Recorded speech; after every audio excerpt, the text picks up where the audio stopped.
कारण की एका महिन्यापूर्वी मलाही माहिती नव्हतं की वसई विरार शहरामध्ये SRA लागू झालेला आहे।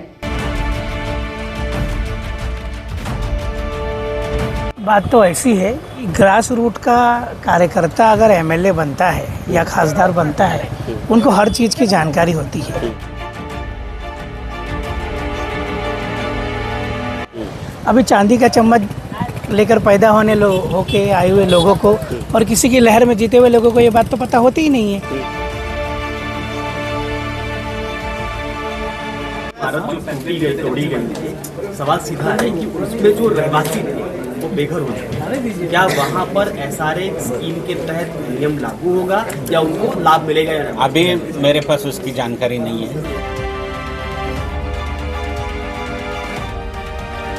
सर अभी तो मैं कुछ नहीं बोल सकता उसके बारे में। आज वसई विरार महानगर पालिका में SRA जो प्रमुख हैं उसके CEO हैं उनको बुलाया गया था और बैठक की गई, जन जागृति अभियान किया गया कि किस तरीके से पुनर्वसन किया जा सकता है उन लोगों को जो बेघर हो रहे हैं यहाँ पर। लेकिन इस पूरे मामले में 41 इमारत के लोगों के लिए दुखद खबर ये है कि इस संपूर्ण 41 इमारत के लोगों की जानकारी अभी खैर उनके पास नहीं पहुंची, जो वहां पर पहुंच के जन जागृति अभियान के लिए मुख्य रूप से बैठे थे। भारत जो तोड़ी गई, सवाल सीधा है कि उसमें जो रहवासी थे वो बेघर हो गए। क्या वहाँ पर SRA स्कीम के तहत नियम लागू होगा या उनको लाभ मिलेगा या नहीं? अभी मेरे पास उसकी जानकारी नहीं है। आइए संपूर्ण विषय पर हम बातचीत करते हैं। कांग्रेस के रामदास वाघमारे हैं, उनसे जानते हैं कि आखिर इस पूरे जन जागृति जो अभियान के तहत ये जो बैठक बुलाई गई थी उसका क्या कुछ निकला, क्या कहेंगे। जिस तरीके से आमदार स्नेहा दुबे पंडित ने भाषण में कहा कि उनको पता ही नहीं था कि ये स्कीम यहाँ पर लागू है, ये बाद में मालूम पड़ा थोड़े दिन पहले, तो उस पर क्या कहेंगे। बात तो ऐसी है कि ग्रास रूट का कार्यकर्ता अगर MLA बनता है या खासदार बनता है, उनको हर चीज़ की जानकारी होती है। अभी चांदी का चम्मच लेकर पैदा होके आए हुए लोगों को और किसी की लहर में जीते हुए लोगों को ये बात तो पता होती ही नहीं है। जाहिर सी बात है, उनका जो है स्टडी कमज़ोर है और उनके पास में अभी तक विज़न नहीं है। MLA तो बन गए हैं लेकिन लोगों के लिए, यहाँ की जनता के लिए, सुविधा के लिए कोई विज़न नहीं बना है, इसलिए उन्होंने ऐसी बात ऑन रिकॉर्ड कही है। अच्छा, जिस तरीके से अभी बैठक हुई है उससे क्या लगता है, कुछ निष्कर्ष निकला या आगे चल के यहाँ वसई विरार के लोगों को उसका लाभ मिलेगा? मुंबई महानगर पालिका में जो है स्लम रिडेवलपमेंट का स्कीम चलाया गया था। सबसे पहले तो हम ये पूछना चाहते हैं, क्या मुंबई की झुग्गी झोपड़ियाँ ख़त्म हो चुकी है? अगर नहीं ख़त्म हो चुकी है तो ये जो स्कीम है वसई विरार में कहाँ पे घसीट रहे हैं? पहले एक जगह इसको पूर्ण रूप से इसका जो है अमल बजावनी कीजिए, इसको सही तरीके से एस्टैब्लिश कीजिए ताकि एक उदाहरण बन सके कि इस रीडेवलपमेंट के तहत हम लोग जो है ये दूसरा शहर भी रीडेवलपमेंट करेंगे, तो लोगों की बात समझ में आती है। या वहाँ पर अभी तो कुछ हुआ ही नहीं है, वहाँ पे सब पेंडिंग पड़ा हुआ है। अब ये स्कीम यहाँ पर लाया जा रही है तो मुझे तो लग नहीं रहा है, सीधा सीधा अंदेशा है कि यहाँ पे बिल्डर लॉबी को सक्रिय किया जा रहा है। बिल्डर लॉबी का जो है यहाँ पे ज़मीनें अभी घटती जा रही है, भूमाफियाओं का काम ख़त्म हो चुका है।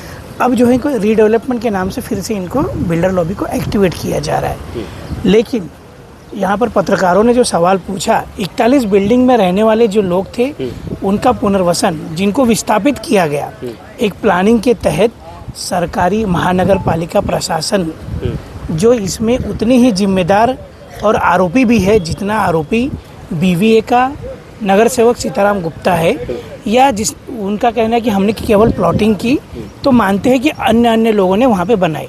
तो जितने गुनहगार वो लोग हैं, संरक्षण दिया वो सब गुनहगार हैं, वो सब के सब गुनहगार है। लेकिन इन सब गुनहगारों को भी एक तरह से यहाँ पर बचाया गया है और लीपापोती की गई है कि नगर पालिका का और स्लम रिडेवलपमेंट का कोई लेना देना आपस में नहीं है। लेकिन जो 41 बिल्डिंग के करीब 1600 परिवार जो है आज घर पे आ गए हैं। मैं यहाँ पर पूछूंगा कि ये योजना तो है आधी रात में अचानक से तो नहीं आ गई, ये योजना तो पहले से आ रही थी। इसकी जानकारी पहले क्यों नहीं दी गई? हाँ, तो जब सुप्रीम कोर्ट का निर्णय है बताकर ये झोपड़ियाँ तोड़ी गई या बिल्डिंगें जो है इनलीगल बताकर तोड़ी गई, उन लोगों को इन स्कीम का लाभ क्यों नहीं दिया गया? क्या वो हकदार नहीं है? या इस तरह की बैठकें तब क्यों नहीं आयोजित? इस तरह की बैठकें तब क्यों नहीं आयोजित की जबकि लोगों को पता चले कि यहाँ से आपको अगर विस्थापित किया जा रहा है तो फला जगह सरकारी ज़मीन पर आपका जो है पुनर्वसन किया जाएगा, 2.5 लाख रुपए आपसे लेके कर दिया जाएगा। देखो, पंतप्रधान आवास योजना है, कांग्रेस पार्टी के वहाँ पर रवि भूषण जी बड़े जोर शोर में लगे हुए थे। और हम लोग अगर एक खिलाड़ी मैदान में उतरते तो हर खिलाड़ी उसी मैदान में नहीं जाते, हम लोग बैकफुट पे रह के देख रहे थे। लेकिन आज ये मुद्दा फिर से यहाँ पर प्रकाश में आया है। ये जो मीटिंग हुई है इससे कुछ लाभ होने वाला है कि खाली मात्र औपचारिक था, राजनीतिक स्टंट अपने आप को बचाने के लिए, कि पूरी तरह नाम एक प्रकार से बैकफुट पे जा रहा था, ये मीटिंग करके आगे लाया जाए? यहाँ पर जो चुन के आए विधायक है, उनका जो फेलियर है उनको छुपाने की एक कोशिश की गई है। अब वही विधायक जो है यहाँ पर बिल्डर लॉबी को एक्टिव करेंगे और उसी जगह का रिजर्वेशन हटा के, अब मैं यहाँ पर ऑब्जेक्शन डालने आया था। ये ऑब्जेक्शन है कि जो गास गांव में जो है 1500 एकड़ जो है सरकारी जमीन, तो यहाँ का ईस्ट में का एसटीपी प्लांट वेस्ट में शिफ्ट किया जा रहा है। तो अब जो है ये जो जमीन है आरक्षित जमीन थी, वो मालिकों की हो जाएगी, वो मालिकों की हो जाएगी और बिल्डर को बेची जाएगी, मुहैया कराई जाएगी, जहाँ पे अमीर लोग रहने आएंगे। और फिर तो क्या ये देश के नाम पे, तो क्या ये देश जो है गरीबों का अब नहीं रहा कि बिल्डर लॉबी का ही है या भ्रष्ट अधिकारियों का ही है, जो बिल्डर से मिलके जो है साठगांठ करके यहाँ पर इमारतें बनाए और गरीब लोग को बेघर करे। तो ये थे रामदास वाघमारे। इनका साफ तौर पे कहना है जो बैठक हुई उसको राजनीतिक दृष्टिकोण से देखें तो जो बीते दिनों जिस प्रकार से 41 इमारत और तमाम तरह के मात्रेवाड़ी और इस तरह का मुद्दा जो गर्म था, पुनर्वसन का मुद्दा गर्म था, उसको ठीक तरीके से अपने आप को बचाने के लिए जनजागृति का एक कार्यक्रम किया गया। इस कार्यक्रम के तहत साफ तौर पर कहा गया है कि 41 इमारत के तोड़क कार्रवाई जो हुई उसमें पुनर्वसन कैसे किया जाएगा इसकी कोई जानकारी उनको नहीं थी। खैर, इस संपूर्ण मामले में निकलकर सामने सिर्फ ये आ रहा है कि आमदार साहिबा को भी ये पता नहीं था कि ऐसी कोई स्कीम 2020 से यहाँ पर लागू है।